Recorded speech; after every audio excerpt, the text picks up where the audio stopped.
नमस्कार दोस्तों, share view channel पर एक बार फिर आपका स्वागत है।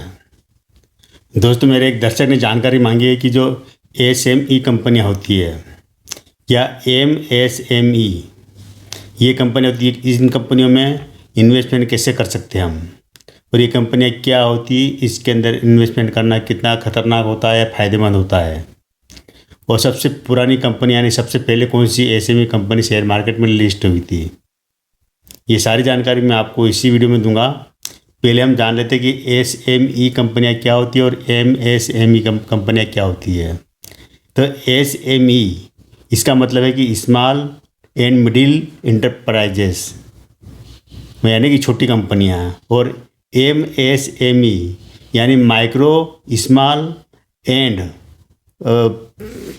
मिडिल इंटरप्राइजेस कंपनी ये होती है, जो कि दो तरह कंपनियां होती है। हालांकि दोनों की अगर साइज़ देखा जाए तो लगभग बराबर होती है, छोटी कंपनियां होती है, ज़्यादा बड़ी कंपनियां नहीं होती है। तो इनका आईपीओ कैसा आता है, इसमें कितना इन्वेस्टमेंट चाहिए होता, कितना रिस्क है, कितना क्या, सारी जानकारी आपको इसी वीडियो में मिलेगी। साथ ही साथ हम ये कंपनी चर्चा करेंगे जो कि ब्रांड सोलर, ये भी इसी क्षेत्र कंपनी जिसको एसएमई कंपनी कहा जाता है, यानी कि छोटी कंपनी कहा जाता है। तो पहले हम इसकी वीडियो की चर्चा करेंगे, जब सोलर इसकी चर्चा करेंगे तो इससे आपको समझ में आ जाएगा कि आगे की ये कंपनियाँ किस तरह होती है। तो ब्रांड को जब इसकी शेयर की प्राइस देखेंगे तभी ₹7.95 इसकी प्राइस है। सुबह खुला था जब ये करीब ₹8 के ऊपर था, ₹8.05 था, लेकिन अब ₹7.95 की क्लोजिंग लिस्ट ने। अगर इसका एक साल का हाई और लो देखेंगे तो ₹4.5 का लो रहा है और ₹12.5 का हाई रहा है। पूरे लाइफ टाइम का अगर हाई लो देखेंगे तो ₹55 का हाई रहा है और लो वही ₹4.5 के आसपास रहा है। 2018 में शेयर मार्केट में लिस्ट हुई थी कंपनी। इसका मार्केट कैप बहुत कम है, मात्र 19 करोड़ का मार्केट कैप है कंपनी का। आप एक एक चीज़ ध्यान रखना ताकि आपको जो एसएमई कंपनी है उसके बारे में जानकारी आपको इसी से मिलेगी आगे, आप को बार बार देखना नहीं पड़ेगा। आप इनका एक मार्केट कैप, साइज वगैरह सब चीज़ ध्यान रखिएगा जो मैं बता रहा हूँ। तो 19 करोड़ का मार्केट कैप है इसका। अभी इसकी शेयर की फेस वैल्यू ₹10, शेयर अभी स्प्लिट नहीं हुआ, बोनस वगैरह कुछ नहीं दिया कंपनी ने। इसकी बुक वैल्यू है वो है ₹11 के आसपास है। इस शेयर की अगर कर्जे की बात करेंगे कंपनी के ऊपर तो कर्जा नाम मात्र कर्जा है, जो कि न के बराबर कह सकते हैं। ₹1 के मुकाबले मात्र केवल 2 पैसे कर्जा है, तो कर्ज मुक्त कंपनी है। लेकिन कंपनी का जो रेवेन्यू आ रहा है, रेवेन्यू बहुत कम रेवेन्यू आता है, और उसमें भी करीब करीब इनको 6 करोड़ रुपये घाटा गया है। मतलब न तो इनका रेवेन्यू इतना अच्छा, न इतना बिजनेस होता है। कंपनी के ऊपर इसका ईपीएस देखेंगे तो वो भी माइनस में है, आरओई देखेंगे वो भी माइनस में है। इनमें ऐसी कंपनी में आपको हर चीज़ माइनस में नज़र आएगी ज़्यादातर।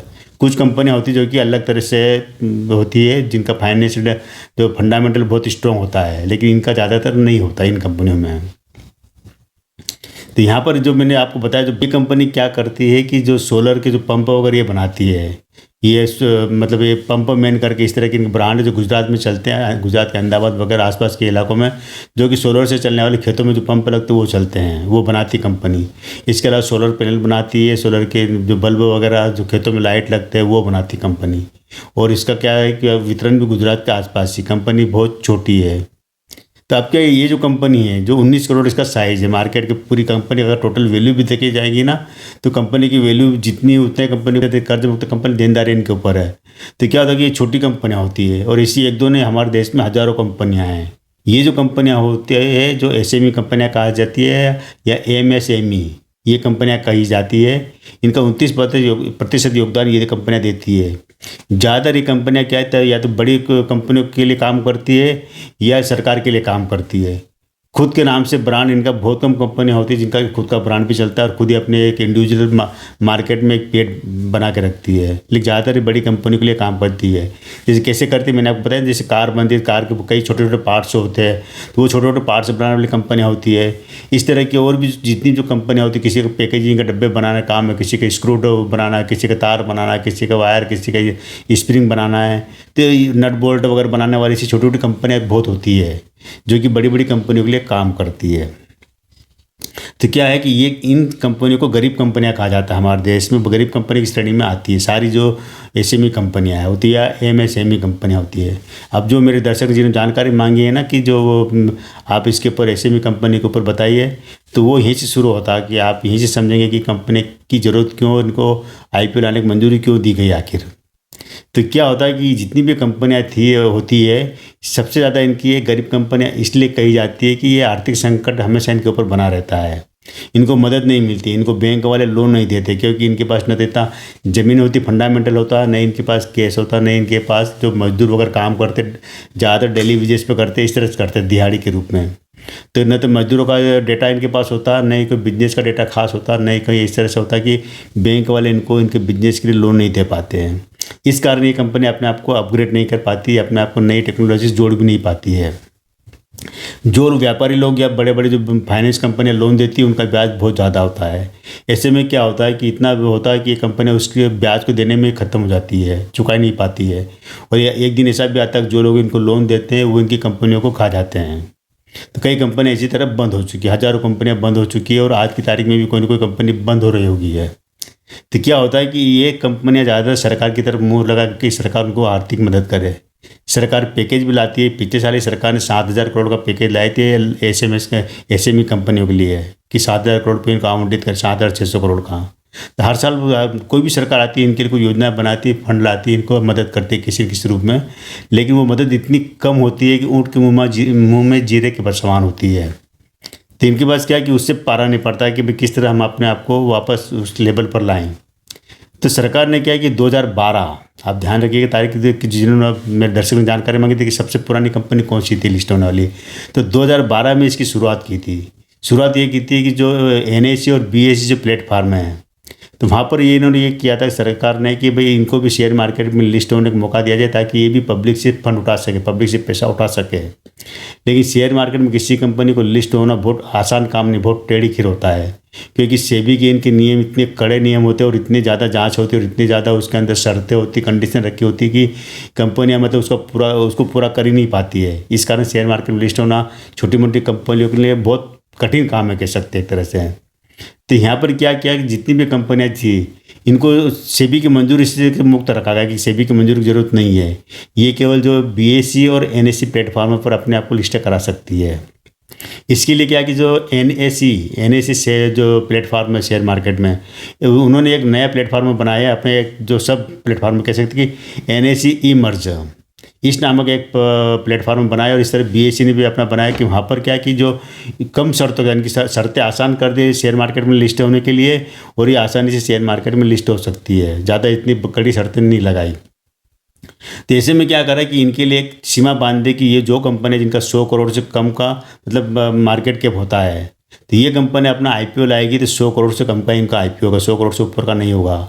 आपने देखा ना, बड़ी बड़ी कंपनियां जो होती है वो 1,000 करोड़, 5,000 करोड़, 10,000 करोड़, 20,000 करोड़ का आईपीओ लेकर आती है। लेकिन इनके लिए एक सीमा निर्धारित कर दी कि आपका आईपीओ जो होगा वो 100 करोड़ से ज़्यादा नहीं होगा, 100 करोड़ से कम का आईपीओ लाएंगे।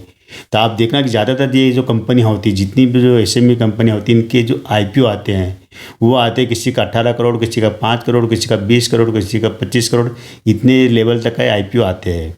क्योंकि आईपीओ में जब शेयर मार्केट में लिस्ट होने के लिए क्या होता है कि इसके लिए भी जो मर्चेंट बैंक और वगैरह इसकी पूरा वैल्यूएशन निकालते हैं, कंपनी के पास कितनी एसेट है, कितनी कंपनी का जो टैक्स पेयर कितना टैक्स भरती है, कितना उसके पास रेवेन्यू आ रहा है, और किस तरह का बिजनेस है, क्या है। तो सारा जो बैंक वगैरह जितने भी लोग होते हैं इसकी जाँच करते हैं। उसके आधार पर ही कंपनी को उसकी वैल्यू के हिसाब से ही उसको आईपीओ लाने की मंजूरी देती है, और उसके एक वैल्यू निकाल के देते हैं। तो वहाँ पर क्या होता है कि जो 100 करोड़ से कम की कंपनी है, तो इनको आईपीओ लाने की मंजूरी देते हैं, और वो केवल 15, 20, 25, 30 करोड़ के आसपास का लगभग होता है, किसी किसी का 50 करोड़ भी होता है। जिसके बाद जितनी ज़्यादा एसेट होगी, ज़मीन होगी, बिजनेस होगा, उस हिसाब से उनको आईपीओ का साइज हो जाता है। लेकिन वो किसी भी सूरत में 100 करोड़ से ऊपर का नहीं होगा। अब चूँकि 100 करोड़ का आईपीओ आएगा, तो यहाँ पर क्या होता है कि इनकी जो शेयर की संख्या बहुत कम होती है। और ऐसे में क्या करते हैं कि जो आईपीओ का जो लॉट साइज जो रखा जाता है बहुत बड़ा, कम से कम उसके अंदर मिनिमम 1 लाख रुपए का इन्वेस्टमेंट होना चाहिए। मतलब अगर लगेगा 1 लाख से ऊपर ही होता है इनका जो आईपीओ का जो लॉट साइज होता है, जो 3,000 शेयर, 5,000, जैसे कि हमने शुरू में शेयर की बात की थी, उसमें रखा था 3,000 शेयर का लॉट रखा था, और 1,08,000 रुपये का इन्वेस्टमेंट था एक लॉट में। तो इसी तरह जितने भी जो एसएमई कंपनी आती है, इनमें 1 लाख के ऊपर का इन्वेस्टमेंट होता है उसमें आईपीओ में। लेकिन जो बड़ी बड़ी कंपनियां होती जिनके 5,000 करोड़ का, 10,000 करोड़ का, 20,000 करोड़ का आईपीओ जो आता है, वो मेन बोर्डों पर लिस्ट होती है। मेन बोर्ड मतलब जो NSE का मेन बोर्ड तो वो है NSE, और NSE ई मर्ज है वो है SME कंपनियों के लिए है। तो मेन बोर्ड पर जो कंपनियां लिस्ट होती हैं उनका जो IPO का साइज़ होता है बहुत बड़ा होता है, लेकिन वहाँ पर क्या कि केवल 15,000 रुपये लिस्ट मतलब IPO में जो पैसा लगाने के लिए मिनिमम पैसा 15,000 रुपये होता है। 15,000 से कम किसी का 14,800 होगा, किसी का 15,000 होगा, किसी का 14,000 13,000 होगा, इस तरह होता है। वहाँ पर शेयर की संख्या भी बहुत कम होती है। यहाँ पर शेयर की संख्या जो SME कंपनी में शेयर की संख्या बहुत ज़्यादा होती है, किसी की 2,000 होती है, किसी की 3,000 होती है, किसी की 4,000 संख्या होती है। लेकिन क्या होता है कि उतना ही बड़ा इन्वेस्टमेंट करना पड़ता है, 1 लाख रुपये से ऊपर का इन्वेस्टमेंट होता है। अब इसमें क्या होता है लिस्ट होने के बाद में जो भी कंपनी करती है, शेयर लिस्ट होने के बाद में स्प्लिट होता है, बोनस मिलता है, उसके आधार पर शेयर की जो प्राइस कम ज़्यादा होती रहती है, ये बात की बात है लिस्ट होने के बाद में। तो सबसे जो पहली कंपनी जो NSE पर लिस्ट हुई थी, जो मेरे दर्शक ने जानकारी मांगी, सर NSE पे जो सबसे जो पहले की जो कंपनी लिस्ट हुई थी उसका नाम था जेथो इंजीनियरिंग, ये लिस्ट हुई थी सबसे पहले। और BSE पर जो कंपनी लिस्ट हुई थी BCB फाइनेंस, ये सबसे पहली कंपनियाँ थी जो कि 2012 में लिस्ट हुई थी। जेथो इंजीनियरिंग और BCB इनको पहली कंपनी माना जाता है जो SME कंपनी सेंटर में लिस्ट हुई थी। आज की तारीख में दोनों कंपनी जो BSE और NSE दोनों मेन बोर्ड मिलाकर करीब 500-600 कंपनियां करीब शेयर मार्केट में लिस्ट है, जो SME साइज़ की स्मॉल छोटी कंपनियां हैं, जिसमें 200 कंपनी तो NSE बोर्ड पर लिस्ट है। NSE जो ई मर्ज बोर्ड उस पर NSE ई मर्ज पर 200 कंपनियां लिस्ट है, और BSE पर 400 कंपनियां लिस्ट है शेयर मार्केट में।